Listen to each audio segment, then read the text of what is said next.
민족의 화해와 협력을 부정하고 대결의기를 선택한 이상 우리의 혁명적 무장력은 부득불 그것을 짓부수기 위한 전면 대결 태세에 진입하게 될 것이다.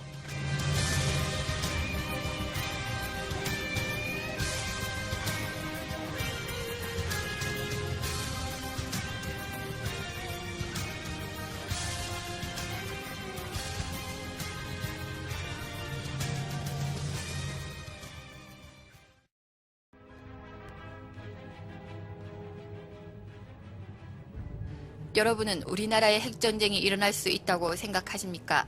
아니면 그런 일은 절대로 일어나지 않을 것이라고 생각하십니까? 핵실험과 미사일 발사 등 북한의 군사 위협이 날이 갈수록 증대되고 있음에도 불구하고 우리 국민들의 안보의식은 점차 약해져 가고 있는 것이 오늘날 현실입니다.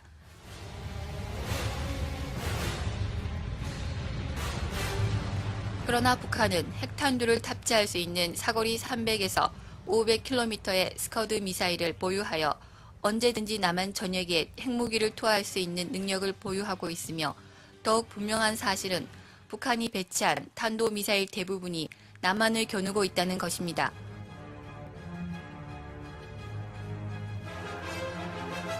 (2004년에) 공개된 미국 국방부 기밀 문서에는 이른바 한반도 핵전쟁 시뮬레이션 자료가 포함되어 있습니다. 이 시뮬레이션은 북한이 한반도에 핵을 투하할 경우를 가정하여 한반도의 기상정보와 주요 시설의 위치, 인구 밀집도 등의 재원을 입력하고 이에 따른 피해 규모와 사상자의 수를 결과로 산출한 것입니다.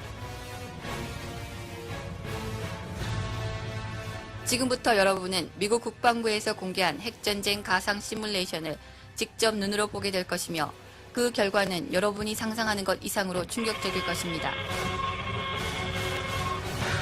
시뮬레이션에서는 북한이 보유한 미사일 가운데 사거리가 가장 짧은 스커드 A, B형 미사일 한 발이 투하되는 상황을 가정하였으며 투하 지점은 국방부와 합동참모본부, 한미연합사가 위치한 용산 일대입니다.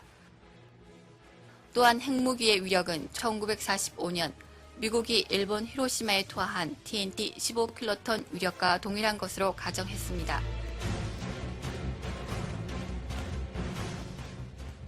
북한의 남침 시나리오에 따르면 개전 초기 북한군 주력 부대가 임진강이나 한탄강을 건너기 위해서는 강물이 얼어 있어야 하며 특히 핵무기 공격을 감행할 경우 낙진 피해를 최소화하기 위해서는 북한군의 남하 경로와 같은 방향인 북서풍이 부는 계절, 즉 겨울에 전쟁을 일으킬 가능성이 크다는 결론에 이르게 됩니다.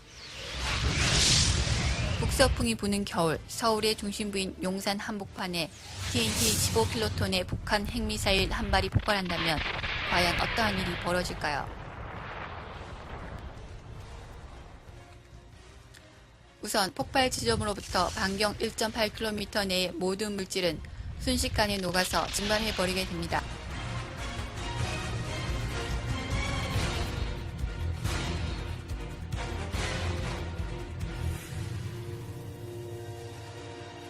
여러분이 눈을 한번 깜빡이는 사이에 용산역, 전쟁기념관 등 용산 주변의 모든 건물이 한순간에 증발하듯 폭발하여 사라질 것입니다.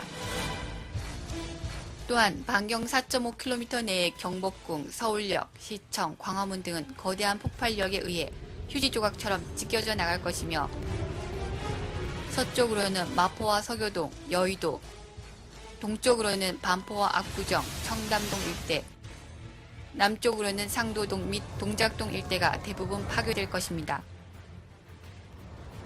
이 같은 직접 피해를 통해 그 자리에서 사망하는 시민만 40만 명, 추가로 사망하는 시민이 22만 명 이상일 것으로 시뮬레이션은 분석하고 있습니다.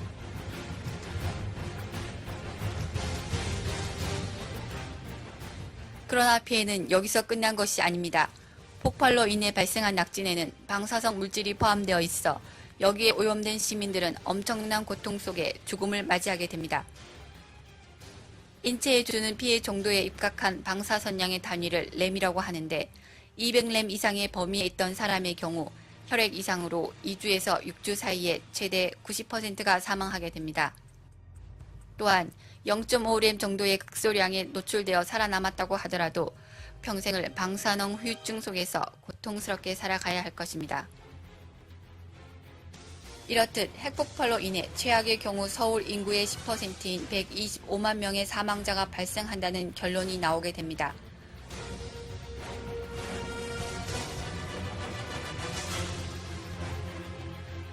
또한 실제로 핵폭발이 일어날 경우 시뮬레이션에서 가정하지 않은 가스 저장소, 주유소 등의 폭발과 화재로 인한 피해, 파편에 의한 피해까지 고려하여 더 많은 사망자가 발생할 것으로 예상하고 있습니다. 시뮬레이션 결과는 지금껏 우리가 생각하지 못했던 한반도 핵 전쟁의 결과가 얼마나 참담한지를 보여주고 있습니다.